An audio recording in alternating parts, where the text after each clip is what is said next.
We'll guide you through how to add keyframes in CapCut PC. If you find this useful, then consider subscribing and liking the video. Here we are in CapCut PC. So keyframes allow you to go and add different markers throughout the video and allow you to go and make different adjustments. We're going to mainly be focusing on transforming it, so adjusting the zoom and the position, but you can also go and use it for things like blending and the opacity. So it has got other uses, but we're mainly focusing on what we said. So this is a great way of going and making gradual edits, and it can make it look way more professional than a sudden jump cut. So we're going to guide you through how you can go about this. So to go and get started, what you need to do is go and select the clip in your timeline, like so.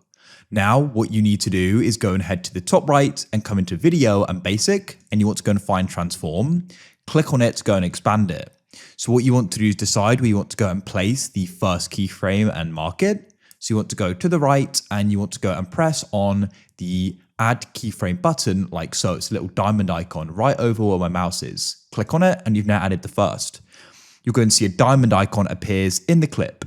Now what you want to do is go and start playing back and moving the playback cursor and decide where you want the next position to be. You can then go and adjust the scale, which is the zoom and the position.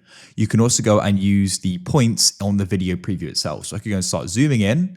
Let's go and say I want to start zooming in here and I want to start zooming in on the waterfall. Then what you can do is start moving back the playback cursor again to go and decide where you want the next move to be. And you can click, hold and drag. Then we'll go and increase the scale again and we'll keep on changing it. And of course, if you go and do it with a smaller gap between the keyframes, or less time, it's going to go and be quicker. When if you go and make it longer, like so, it would then be much slower of a zoom as it's over more time, if that makes sense. So you can keep on adjusting it to your liking until you're happy with it. And now what you can do is you can go and play it back. And as you can see, it's quick, and then it's going to go and start getting more slow, and you go and get the idea.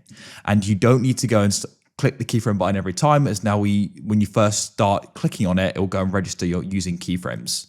And then by the end, I want it to go have return back to default. So what I'll do is I'll go and adjust the scale, and then I'll just go and align it again in the corner points. It's that simple. I'll just go and center it by clicking, holding and dragging, and we've got those lines, and I'll then just go and fill it out again. And then if we go and play it back, you'll go and see it will go and return to the starting point. So it's that simple to go and use keyframes in CapCut and go and add them.